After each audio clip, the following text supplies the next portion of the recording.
നമസ്കാരം. എൻ്റെ പേര് ആതിര എന്നാണ്. ഞാൻ വരുന്ന അടൂരിൽ നിന്നാണ്. ഞാനൊരു നേഴ്സാണ്. ഞാൻ ഇവിടെ വന്ന് ഉടമ്പടി എടുത്തത് 2024 മാർച്ച് 19-നാണ്. ഞാൻ പഠിച്ചിറങ്ങിയത് 2017-ലാണ്. ഒരുപാട് കഷ്ടപ്പെട്ടൊക്കെയാണ് പഠിച്ചിറങ്ങിയത്. എൻ്റെ അച്ഛനൊരു ടാപ്പിംഗ് തൊഴിലാളിയാണ്. അമ്മയ്ക്ക് ജോലിയൊന്നുമില്ല. എനിക്ക് അനിയനാണുള്ളത്.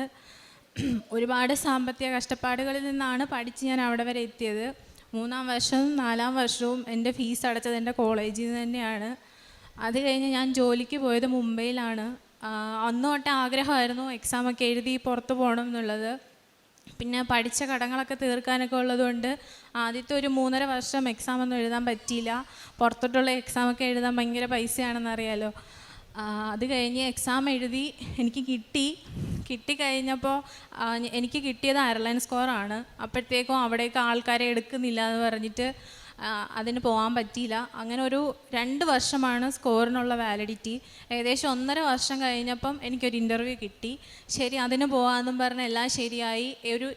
ഈ വർഷം ഏപ്രിൽ 4 ആയപ്പം എനിക്കുണ്ടായിരുന്ന ജോലി റിസൈൻ ചെയ്തിട്ട് ഞാൻ നാട്ടിൽ വന്നു, പോകുന്ന എല്ലാം റെഡിയാക്കാൻ വേണ്ടി. ഏകദേശം പോകാനടുത്തപ്പോഴത്തേക്കും വീണ്ടും ഫ്രീസിങ് വന്നു. എന്നെ കൊണ്ടുപോകാൻ പറ്റില്ല എന്നുള്ള മെസ്സേജ് കിട്ടി. അങ്ങനെ ഫുള്ള് തകർന്ന് ഇനി എന്നാ ചെയ്യുമെന്നൊക്കെ ആലോചിച്ച് വിഷമിച്ചിരുന്ന സമയത്താണ് എൻ്റെ ഒരു കൂട്ടുകാരി, അവളിവിടെ സ്ഥിരം വരുന്നത്, അവൾ പറഞ്ഞിട്ട് ഞാനിവിടെ അമ്മയുടെ അടുത്ത് വരുന്നത്. അങ്ങനെ ഉടമ്പടിയിൽ വന്നപ്പം നിയോഗങ്ങൾ ഒരുപാട് എഴുതാൻ പറഞ്ഞപ്പോൾ ഞാൻ ഒരുപാട് നിയോഗങ്ങൾ എഴുതി. ഒന്നാമതായിട്ട് ജോലിയുടെ തടസ്സമാണ് എഴുതിയത്. ജോലി ഉണ്ടെങ്കിൽ വീട്ടിലെ കാര്യങ്ങളൊക്കെ നടക്കുള്ളൂ. അപ്പോൾ സാമ്പത്തികമായിട്ടുള്ള ബുദ്ധിമുട്ട് മാറാൻ വേണ്ടി ജോലിയുടെ കാര്യം അത് എഴുതി. അത് കഴിഞ്ഞ് അസുഖങ്ങളുടെ കാര്യം എഴുതി, വീട്ടിലെ കാര്യങ്ങളൊക്കെ എഴുതി, അനിയൻ്റെ കാര്യമെല്ലാം എഴുതി. അങ്ങനെ പോയി കൃത്യമായിട്ട് പ്രാർത്ഥിച്ചു. രാവിലെയും വൈകിട്ടും എണീറ്റ് പ്രാർത്ഥിച്ചു. പ്രേക്ഷിത പ്രവർത്തനമായിട്ട് പത്രം വിതരണം നടത്തി. എല്ലാം ഞാൻ എന്തെങ്കിലും പിഴവ് കാണിച്ചിട്ട് എനിക്കിനി ഒരു അവസരം നഷ്ടപ്പെടരുതെന്ന്. കാരണം എൻ്റെ മുന്നിൽ വെറും 4 മാസമേ ഉള്ളൂ എൻ്റെ എക്സാം എക്സ്പയർ ചെയ്യാൻ. 2 വർഷമാണ് എക്സാമിൻ്റെ ഉള്ളത്. ഇപ്പോൾ വീണ്ടും എഴുതണമെന്നുണ്ടെങ്കിൽ ഏകദേശം 35,000 രൂപയാണ്. ജോലിയില്ല, എല്ലാം പോകാൻ വിസ വരെ റെഡിയാക്കി എത്ര ലക്ഷം മുടക്കിയെന്ന് ഏകദേശം എല്ലാവർക്കും അറിയാവുന്ന ഒരു കാര്യമാണ്. അപ്പോൾ അത്രയും താഴ്ന്നിരിക്കുന്ന സമയത്ത് എനിക്ക് വീണ്ടും ഒരു എക്സാം എഴുതുന്നതൊന്നും ചിന്തിക്കാനേ പറ്റുന്ന അവസ്ഥയല്ലായിരുന്നു.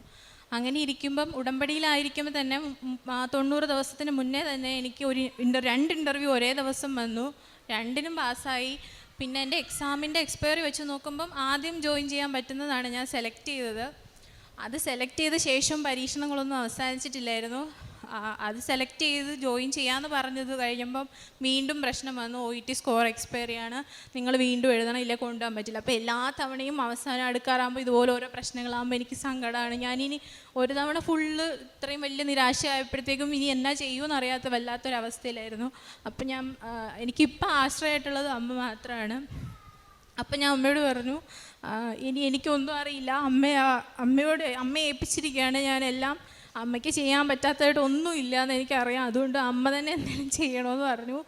എന്നായാലും ഇന്ന് ഞാൻ ഇവിടെ നിന്ന് സാക്ഷ്യം പറയുമ്പം ഈ ഒക്ടോബർ 3-ന് എന്നോട് കയറി ചെല്ലാൻ പറഞ്ഞിരിക്കുകയാണ്. ഞാൻ പോവുകയാണ് അയർലൻഡിലേക്ക്. മാത്രമല്ല എനിക്ക് വിസയുടെ വരാനും താമസമായിരുന്നു. വിസ അപ്രൂവായി വരുന്നില്ലായിരുന്നു. ഇന്ന് ഞാൻ ഇങ്ങോട്ട് വന്നുകൊണ്ടിരിക്കുമ്പം എനിക്ക് മെസ്സേജ് വന്നു, എൻ്റെ വിസ കോട്ടയത്ത് എത്തിയിട്ടുണ്ട്, ഇനി എനിക്കത് കൈപ്പറ്റിയാൽ മതി. ഇത്രയൊക്കെ അമ്മ എനിക്ക് ചെയ്തു തരുന്നു. എനിക്ക് മുന്നേ ഇവിടെ പറഞ്ഞ ചേച്ചിയുടെ അത്രയും ആത്മീയ പക്വതയൊന്നും എനിക്കില്ല. ഞാൻ എന്താണോ അമ്മയോട് സിമ്പിളായിട്ട് ആവശ്യപ്പെടുന്നത്, കുഞ്ഞു കുഞ്ഞു കാര്യങ്ങളാണെങ്കിൽ പോലും എൻ്റെ അമ്മ എന്നുള്ളതിലേക്ക് അമ്മ എനിക്ക് സാധിച്ചു തരുന്നുണ്ട്. എന്തായാലും ഞാൻ അവിടെ ചെന്നിട്ട് അവർ പറയുന്നത് റിസ്ക് എടുത്ത് വന്നോളൂ എന്നൊക്കെ. പക്ഷേ എനിക്കിപ്പോൾ പേടിയില്ല. കാരണം എന്നെ നോക്കുന്നതും എന്നെ നയിക്കുന്നതും എന്നെ നടത്തുന്ന അമ്മയായതുകൊണ്ട് തന്നെ കുഴപ്പമൊന്നും ഉണ്ടാവില്ലെന്ന് 100% വിശ്വാസമുണ്ട്.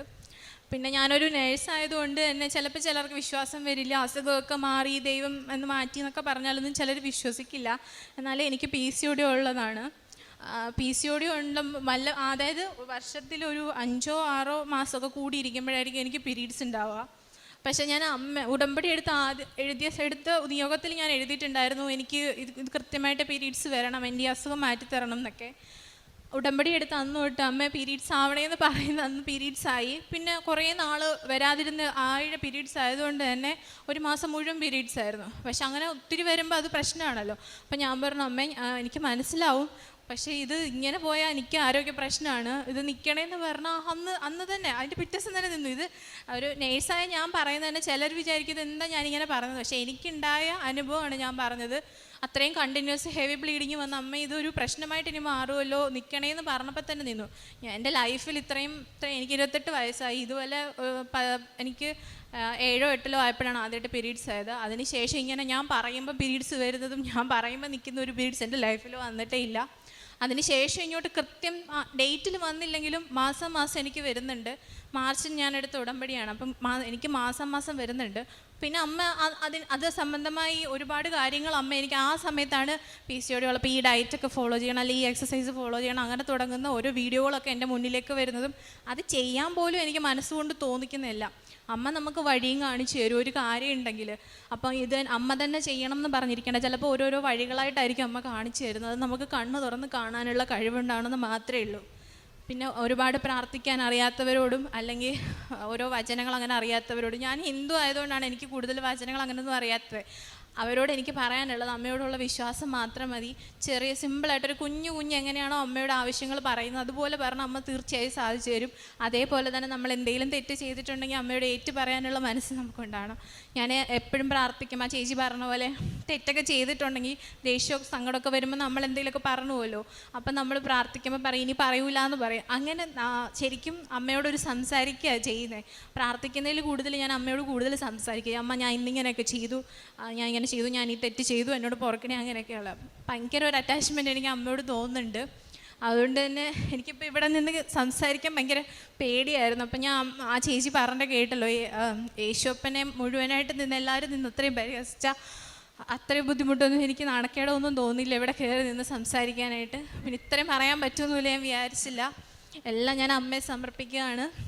നിങ്ങൾ വിശ്വസിച്ച് നന്നായിട്ട് പ്രാർത്ഥിക്കുക. നിങ്ങളുടെ എല്ലാവരുടെയും എല്ലാ കാര്യവും അമ്മ സാധിച്ചു തരും.